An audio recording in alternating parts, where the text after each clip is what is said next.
जय हिंद दोस्तों, मन की फैक्ट यूट्यूब चैनल में आप सभी का स्वागत है। साथियों, आज की इस वीडियो में हम फिजिक्स सब्जेक्ट के मोस्ट वीवीआई क्वेश्चन को देखने वाले हैं, जो बिहार पॉलिटेक्निक जिसका एग्जाम 30 और 31 जुलाई को होने वाला है, उसमें यह सभी क्वेश्चन काफ़ी आपको हूबहू देखने को मिलेंगे। तो चलिए बिना समय गवाए यह सभी क्वेश्चन को देख लेते हैं। पहला क्वेश्चन आप सभी से पूछ रहा है, क्या पूछ रहा है चलिए देख लेते हैं। पहला क्वेश्चन आप सभी को इस प्रकार पूछा जा रहा है कि एक पनडुब्बी की चाल 36.5 फैदम प्रति मीटर है, तो इसका अर्थ क्या होगा, इसका मतलब क्या होगा। ए 11.1 मीटर प्रति सेकेंड, या बी 1.11 मीटर प्रति सेकेंड, या सी 0.61 फीट प्रति सेकेंड, या डी 6.1 फीट प्रति सेकेंड। चलिए सवाल नंबर 1 का कौन सा ऑप्शन सही होगा आप सभी को बताना है। सवाल नंबर 1 का कौन सा ऑप्शन सही होगा, चलिए देख लेते हैं। इसका सवाल नंबर 1 का कौन सा ऑप्शन सही होगा वो देखते हैं। देखिए, एक फैदम बराबर होता है, एक फैदम बराबर होता है 6 फीट के बराबर। एक फैदम जो होता है वो 6 फीट के बराबर होता है, ठीक है। और 1 मीटर जो होता है, 1 मीटर जो होता है, 1 मीटर जो होता है वो 3.28 फीट के बराबर होते हैं, ठीक है। और आप सभी जानते हैं कि 60 सेकेंड बराबर 1 मिनट होता है, ठीक है। आप सभी यहाँ पर निकाल लिए। अब यहाँ पर आप सभी से पूछा जा रहा है कि एक पनडुब्बी की चाल 36.5 फैदम प्रति मीटर है, तो इसका अर्थ होगा, तो इसका अर्थ निकालने के लिए हम 36.5 गुने 6 बटा में यहाँ पर हम क्या करेंगे 3.28 गुने 60 से डिवाइड करेंगे। इससे हम 36.5 फैदोमीटर दिया हुआ है, इसको हम फीट में बदल लेंगे, तो 6 से हम फीट में बदल लेंगे क्योंकि एक फैदम बराबर 6 फीट होता है। और यहाँ पर मिनट में बदलने के लिए हमको मीटर से मल्टीप्लाई करना है, तो 1 फीट बराबर जो होता है वो होता है 3.28 मीटर के बराबर, मतलब 1 मीटर बराबर होता है 3.28 फीट के बराबर। तो 3.28 गुने 60 सेकेंड को लिख रहे हैं, तो ठीक है। तो यहाँ पर अगर आप इसको काटते हैं तो जो आपका मान निकल कर आएगा वो मान निकल कर आएगा 1.11 मीटर प्रति सेकेंड, वो निकल कर आएगा 1.11 मीटर प्रति सेकेंड। तो सवाल नंबर 1 का जो सही ऑप्शन हो जाएगा वो ऑप्शन बी हो जाएगा, ठीक है। चलिए अब अगला क्वेश्चन को देखते हैं। अगला क्वेश्चन आप सभी से क्या पूछ रहा है, काफ़ी खूबसूरत क्वेश्चन है कि निम्नलिखित में से कौन सा ऊर्जा का मात्रक नहीं है। चलिए आप सभी को बताना है। सवाल नंबर 2 का कौन सा ऑप्शन सही होगा, निम्नलिखित में से कौन सा ऊर्जा का मात्रक नहीं है। ए न्यूटन प्रति मीटर, या बी जूल, या सी इलेक्ट्रॉन वोल्ट, या डी किलोवाट। चलिए सवाल नंबर 2 का कौन सा ऑप्शन सही होगा आप सभी को बताना है। सवाल नंबर 2 का कौन सा ऑप्शन सही होगा, काफ़ी लाजवाब और कन्फ्यूजन क्वेश्चन है। Newton metre, joule, electron volt और किलोवाट। तो आप सभी जानते हैं कि ऊर्जा का मात्रक नहीं है वो है किलोवाट। ऊर्जा का जो मात्रक नहीं है वो है किलोवाट, ठीक है। तो सवाल नंबर 2 का जो सही जवाब हो जाएगा वो हो जाएगा डी, ठीक है। चलिए अगला क्वेश्चन को देखते हैं। अगला क्वेश्चन आप सभी से किस प्रकार पूछ रहा है। सवाल नंबर 3 कि आदर्श वोल्ट का प्रतिरोध होगा, आदर्श वोल्ट का वोल्ट मीटर का प्रतिरोध होगा। ए 0 होगा, या बी 0 से अधिक होगा, या सी अनंत होगा, या डी अनंत से कम होगा। चलिए सवाल नंबर 3 का कौन सा ऑप्शन सही होगा। आदर्श वोल्ट मीटर का प्रतिरोध होगा 0, या 0 से अधिक, या अनंत से कम। आप सभी को जवाब देना है कि कौन सा ऑप्शन सही होगा। तो सवाल नंबर 3 का जो सही ऑप्शन होगा वो होगा अनंत।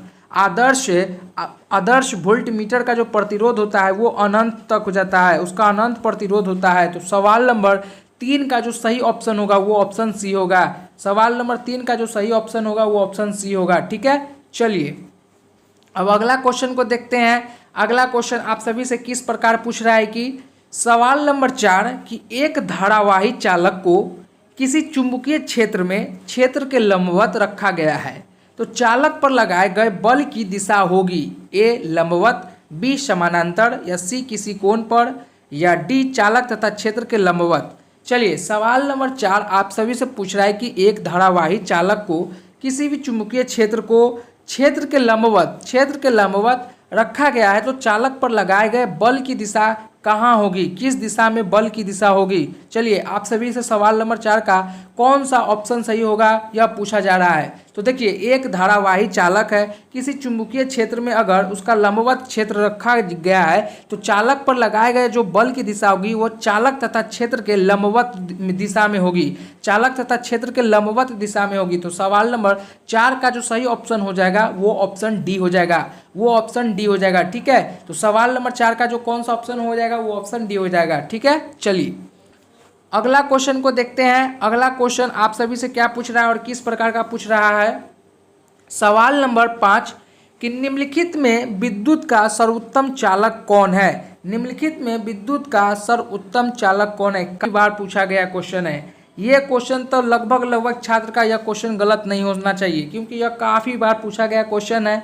9th में 10th में ऐसे क्वेश्चन को आपने काफ़ी बार डील कर चुके हैं। ठीक है, चलिए ऑप्शन ए तांबा, बी एल्युमिनियम, सी कार्बन या डी चांदी। आप सभी को बताना है कि विद्युत का सर्वोत्तम चालक कौन सा है। तो आप सभी जानते हैं कि विद्युत का जो सर्वोत्तम चालक है वो क्या है, चांदी, सिल्वर।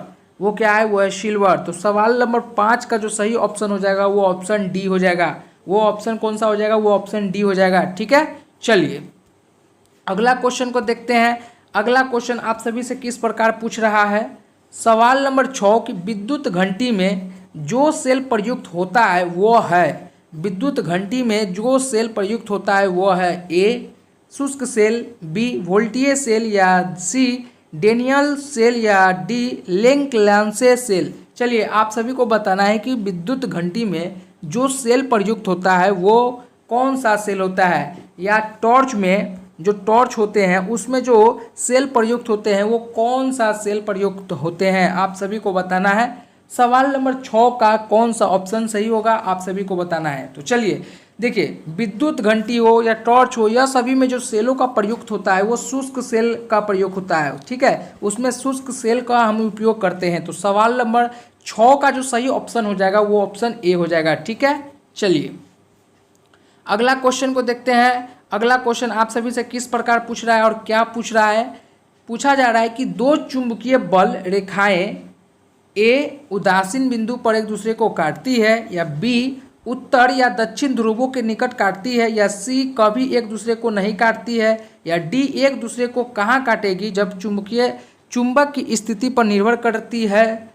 आप सभी को बताना है कि जब दो चुंबकीय बल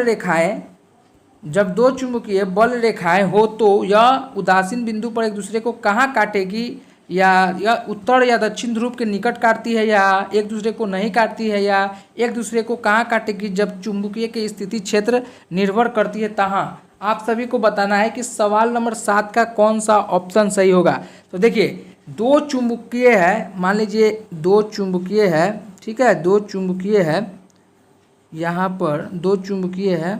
ठीक है, दो चुंबकीय बल है, तो वो जो है ना, वो दो चुंबकीय बल रेखाएं हैं वो कभी भी एक दूसरे को नहीं काटती है। दो चुंबकीय बल रेखाएं जो हैं वो कभी भी एक दूसरे को नहीं काटती है।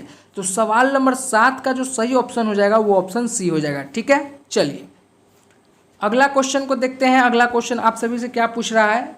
सवाल नंबर 8 की किसी वस्तु को अवतल लेंस से देखने पर दिखाई देगी। आप सभी से पूछा जा रहा है कि किसी वस्तु को अगर हम अवतल लेंस पहनकर अगर देखते हैं तो वो कैसा दिखेगा। ए उल्टी तथा बड़ी दिखेगी, या सी या बी सीधी और छोटी दिखेगी, या सी बड़ी तथा सीधी दिखेगी, या डी उल्टी बिंदुमय दिखेगी।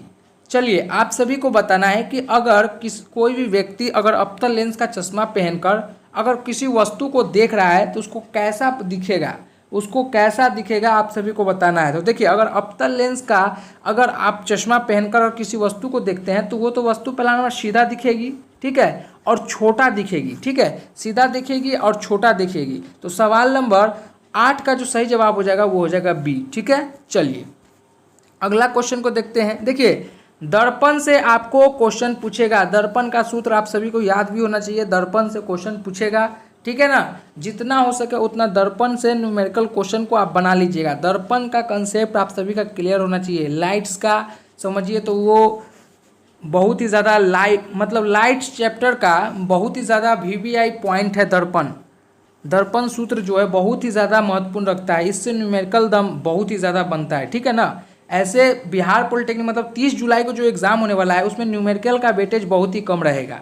इस बार तय है कि न्यूमेरिकल का वेटेज कम रहेगा, क्योंकि यूपी वालों के, झारखंड वालों के लिए भी देखा गया है कि वहाँ भी न्यूमेरिकल का जो वेटेज था वो बहुत ही कम था। थ्योरी में लाजवाब कंसेप्ट के साथ क्वेश्चन डाला गया था यूपी में भी और झारखंड में, ठीक है।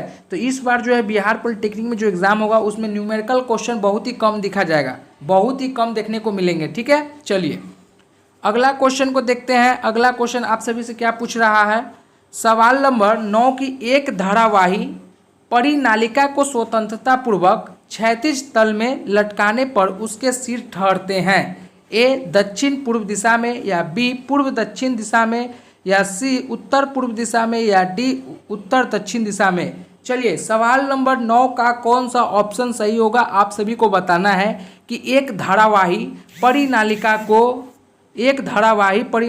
को स्वतंत्रता पूर्वक क्षैतिज तल में लटकाने पर उसके सिर ठहरते हैं। कैसे ठहरेगी एक धारावाही परिनालिका को अगर हम स्वतंत्रता पूर्वक अगर उसको लटकाते हैं तो उसका सिर कैसे दिशा में, दक्षिण से पूर्व या पूर्व से पश्चिम या उत्तर से पूर्व या उत्तर से दक्षिण। सवाल नंबर 9 का कौन सा ऑप्शन सही होगा आप सभी को बताना है। तो आप सभी जानते हैं कि किसी भी चीज़ों को अगर हम इस प्रकार लटकाते हैं या किसी भी चीज़ों को अगर हम, तो वो जो कभी भी बनेगा तो वो उत्तर से दक्षिण बनेगा या पूर्व से पश्चिम बनेगा, इस प्रकार ही वो लटकेगा, उसका सिरा जो है उसी प्रकार वो लटकेगा, ठीक है। तो यहाँ पर पूछा जा रहा है कि किसी क्षैतिज तल से अगर लटकाने पर उसके सिर कहाँ ठहरेगा, तो वो ठहरेगा उत्तर और दक्षिण दिशा में, उत्तर और दक्षिण दिशा में ठहरेगा। तो सवाल नंबर 9 का जो सही ऑप्शन होगा वो ऑप्शन डी होगा, ठीक है।